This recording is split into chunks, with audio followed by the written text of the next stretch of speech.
Hello everyone, welcome back to Howling Hoosier Outdoors, and today we're going to be talking about my five picks for the best neck knives to wear on a hiking and backpacking trip. So stay with me. Alright, so my first choice right out of the gate is the ESEE Zula. This is the high carbon steel model in 1095, although stainless steel models do exist. This is the Model 1. There is an Zula 2 out there. I think this weighs in at about just over 3.5 ounces. So it's very lightweight, but it still has a full tang.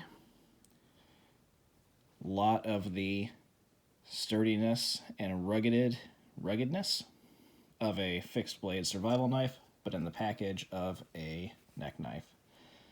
You can see this is my personal model. It's got a nice amount of scuffs on there. And then modified with a snake knot and that small ferro rod on the paracord. So yeah, I think this costs just over $60, but don't quote me. My second choice for the best neck knife on the market is the Fultz Minimalist Bowie. This one is custom ordered from Mr. Alan Fultz himself, although CRKT does make a much more budget-friendly option.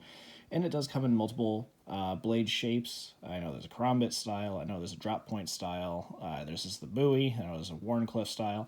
So whatever blade preference you prefer. This one is also my personal that has been on with me for multiple backcountry trips. And you can see that I've modified the sheath and the lanyard to be a small survival kit if I ever needed it to function as such. I believe this weighs in at just about 2 ounces, and once again, full tang with an extra stash of cord on the bottom, but that is more for a grip for my fourth finger. I love the deep wells in this, these deep finger wells, because it works really well, especially if I'm wearing gloves. Number 3 on my list is a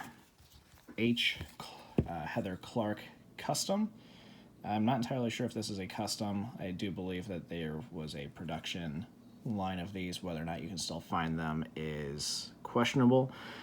However, I felt really bad not including this because this is one that arrived in the mail just as all the craziness of 2020 kicked off, and I carried it with me all throughout 2020.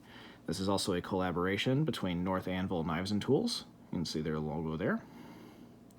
And this features 50 to 100 steel, weighing in at exactly 2 ounces. So high carbon, the fit and finish and polish on this is phenomenal. If you can get yourself one of these, I highly encourage it. Next on the list, I have a Mora Eldritch that I have slightly modified with this strap off of a Mora Garberg. This is the Eldritch model, and it features a very short blade, but it is extremely sharp, as well as a 90-degree spine, which makes it awesome for a ferro rod. This was my backup knife going through one of my schools, in addition to carrying the actual Mora, full-size Mora Garberg. This is the stainless steel model. I believe that there's a high carbon steel model out there, but for a neck knife, I prefer stainless steel because that is not going to corrode on me, especially when it is raining in the middle of Ohio. But this fine profile makes it phenomenal for wood carving if I didn't want to gunk up my actual blade. And this weighs in at exactly 2 ounces. Just the knife, the sheath, I think probably adds another ½ ounce on there. But I also swapped out with heavy-duty paracord. And last but not least, we have the Firecraft Model 3.5. This is my custom one that I ordered from DLT Trading with custom engraving. Survive and Thrive. And then you see the Firecraft logo on there. This is the bright orange paracord, but you can order virtually any color of paracord you want, or just go ahead and rewrap it. From White River Knives, S35VN.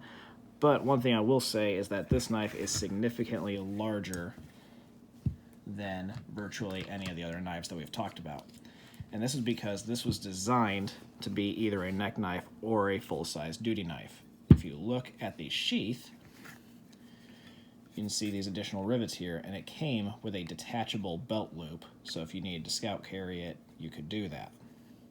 I swapped out the original paracord on the lanyard with this fire cable that has a highly flammable cotton inlay.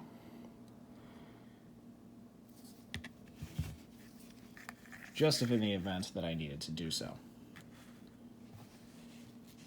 It's also extremely comfortable. I know some people do not like their handles, and it also features a 90-degree spine, some jimping for if you're carving, and then a ferro rod notch. One additional knife that I felt kind of bad for leaving out of this video that I think you should also consider if you're looking into carrying a good quality neck knife is the Holtzmans neck knife. This one is the D2 steel model. I believe there is a stainless steel model out. If it does not currently exist, I believe there will be one coming out on the market eventually. I did not feel comfortable bringing it into my top 5 pick because I simply have not had the option to field it yet. I have no experience with it other than carrying it for the past couple of days, which was minimal work in any way, shape, or form. So, but it is extremely comfortable to wear. It is a little bit stouter. It's kind of like a full-sized handle on a short blade. However, once again, as I stated during the unboxing video with this knife, it is extremely comfortable. So,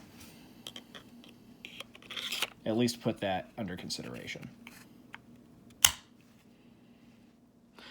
Alright everyone, those are my top 5 choices for the best neck knives that I've been able to find on the market.